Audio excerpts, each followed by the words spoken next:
Hello all. Welcome to tech books.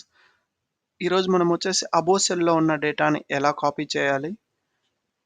అలాగే same డేటాని అన్ని సెల్స్‌కి ఎలా కాపీ చేయాలి? లేదా సీక్వెన్స్‌గా ఎలా కాపీ చేయాలి? మంత్స్ గాని, నంబర్స్ గాని సీక్వెన్స్‌గా ఎలా కాపీ చేయాలి? అనేది తెలుసుకుందాం.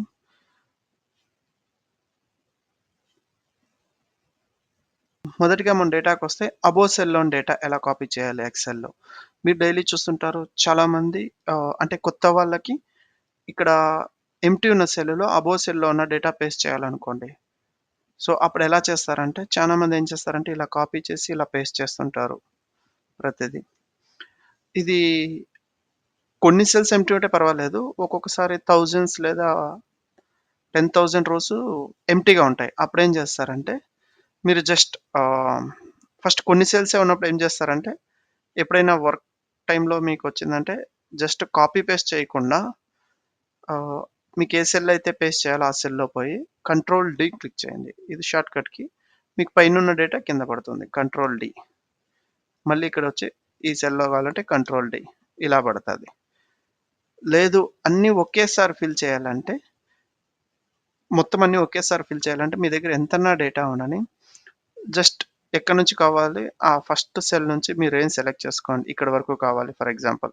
లేదా ఇక్కడి వరకు కావాలి. ఎందుకంటే మీకు ఇక్కడ కూడా బ్లాంక్స్ ఉన్నాయి.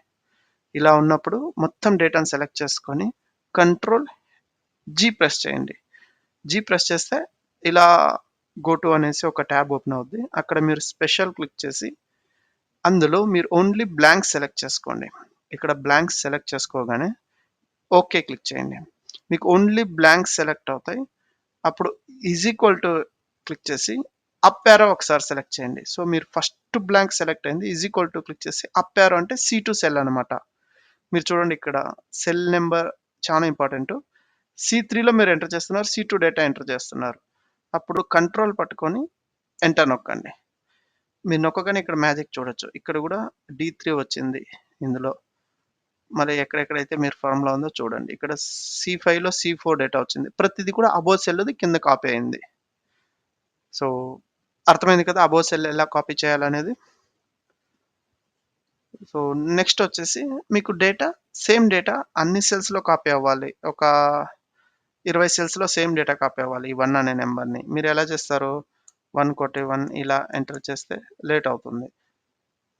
లేదు ఈ 1ని కాపీ చేసి ఇలా పేస్ట్ చేస్తంటే అది లేట్ అవుతుంది. లేదంటే మీరు ఇంకొకటి చేయొచ్చు. ఇలా 1ని కాపీ చేసి ఎన్ని సెల్స్ కావాలో అన్ని సెల్స్‌ని సెలెక్ట్ చేసుకొని కంట్రోల్ వి కొట్టండి. అంతా పేస్ట్ అవుతుంది. లేదు అనగా ఇంకొక వే ఉంది. ఎలా అంటే ఈ 1 మీద క్లిక్ చేసుకొని ఇక్కడ మీకొక బాక్స్ ఉంటది ఎడ్జ్‌లో. ఒక రౌండ్ షేప్‌లో ఒక డాట్ ఉంటది. దాని మీద క్లిక్ చేసి అలాగే మీరు మౌస్‌ని హోల్డ్ చేసి డ్రాగ్ చేసుకోండి. ఎంతవరకు మీకు డేటా కావాలి 1 అనేది. అంతవరకు వస్తుంది. సో, నాకు ఇంతవరకు చాలు. సో, నేను ఇంతవరకు ఎంటర్ చేసిన. తర్వాత కాపీ ఎలా అవుతుంది? సీక్వెన్స్ కాపీ ఎలా అవుతుంది? సో, ఇప్పుడు నాకు జనవరి ఉంది. నెక్స్ట్ సెల్‌లో ఫిబ్రవరి కావాలి. తర్వాత సెల్‌లో మార్చ్ కావాలి. ఇలా మంత్ నేమ్స్ కావాలి. ఈ మంత్ నేమ్స్ అనేది మీకు డే టు డే వర్క్ లైఫ్‌లో చాలా సార్లు వస్తుంది. అప్పుడేం చేస్తారంటే, జనవరి మీద ఇక్కడ ఎడ్జ్‌లో ఇది ఉంది కదా! దీని మీద క్లిక్ చేయగానే మీకు డిసెంబర్ వరకు డైరెక్ట్ వచ్చేస్తుంది. లేదు మీ సెల్స్ ఇక్కడ ఇంకా ఎక్కువున్నాయనుకోండి ఇలాగా, అప్పుడు మీరు సెలెక్ట్ చేస్తే చూడండి.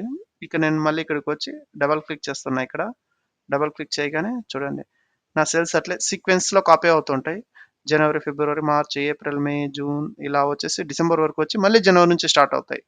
ఇదెలా వస్తుందంటే సీక్వెన్సు, ఇక్కడ నాకు సెల్స్ ఎక్కడి వరకు ఉన్నాయో అక్కడి వరకు సీక్వెన్స్ కంటిన్యూ అవుతా ఉంటది. ఒకవేళ నా సెల్స్ మళ్ళీ ఇక్కడి వరకు ఉన్నాయనుకోండి, అప్పుడు మళ్ళీ అది అట్టే కంటిన్యూ అవుతుంది. నేనిక్కడ సెలెక్ట్ చేసుకొని ఇట్లా ఎంటర్ చేయగానే అది కంటిన్యూ అవుతుంది ఇక్కడి వరకు. ఒకవేళ నాకు సీక్వెన్స్ లేదు అంటే, ఇక నాకు ఏ నంబరు లేదు రెఫరెన్స్ అనగా లేదు అనుకో, ఇప్పుడు ఈ కాలమే లేదనుకోండి, అప్పుడు గూడా అవుతుంది. ఎలా అంటే సేమ్ మీరు జనవరి మంత్ మీద క్లిక్ చేసి ఇక్కడ లాస్ట్‌లో ఇది ఉంటది కదా! దాని మీద పట్టుకొని హోల్డ్ చేసి డ్రాగ్ చేయండి. మీకెంత వరకు కావాలి, ఎన్ని సెల్స్ వరకు కావాలి ఆ సీక్వెన్స్ కాపీ అని. అంతవరకు మీకు డేటా కాపీ అయుంటది. ఓకేనా? నెక్స్ట్ ఇంకొకటొచ్చేసి మీరు డేటు ఆహ్, ఎలా అంటే ఈరోజు ఎంతంటే అక్టోబర్ 8. సో, డేట్ సీక్వెన్స్‌లో కావాలి. అక్టోబర్ 8 నుంచి ఒకవేళ మీరు క్యాలెండర్ మీద ఏమైనా వర్క్ చేస్తుంటే డేట్ సీక్వెన్స్ కావాలనుకో, సో మీరేమంటే 8థ్ అక్టోబర్ అని డేట్ ఉంటుంది. సో 8థ్ అక్టోబర్ ఉంది. నెక్స్ట్ నాకు 9థ్ అక్టోబర్ రావాలి, 10థ్ అక్టోబర్ రావాలి, అలా సీక్వెన్స్‌లో రావాలంటే జస్ట్ ఇలా డ్రాగ్ చేయండి అంతే. మీకు డేటు సీక్వెన్స్‌లో వచ్చేస్తుంది. 8థ్, 9థ్, 12థ్ అనేది. జస్ట్ ఒక డేట్ ఎంటర్ చేయండి అంతే. ఇలా 08 అక్టోబర్ అని. ఇది అక్టోబర్ 8 అవుతుంది. మీకు ఎంతవరకు కావాలో అంతవరకు డ్రాగ్ చేయండి అంతే. సో మీకు డేట్ కాలమ్ వచ్చేసింది. డైలీ ఒక్కొక్క రో. ఓకే. మీకు నెక్స్ట్ టెక్స్ట్ ఫిల్ అవ్వాలి. టెక్స్ట్ కూడా ఫిల్ అవుతుందా లేదా అంటే ఎలా చేస్తారంటే, ఫర్ ఎగ్జాంపుల్ నాకిక్కడ టెస్ట్ 1 అని ఉంది. సో నాకిక్కడ టెస్ట్ 1 అని ఉంది. ఇది ఎలా ఫిల్ అవుతుంది జస్ట్ చూడండి. దీన్ని డ్రాగ్ చేయగానే చూసారా టెస్ట్ 1, 2, 3, 4, 5 అనేది కూడా ఫిల్ అయింది. టెస్ట్‌తో పాటు కూడా మీకు డేటా ఫిల్ అవుతుంది. సో మీరు ప్రతిదీ మాన్యువల్‌గా ఎంటర్ చేయాల్సిన అవసరం లేదు. అర్థమైందనుకుంటా కదా! థాంక్ యూ అండి.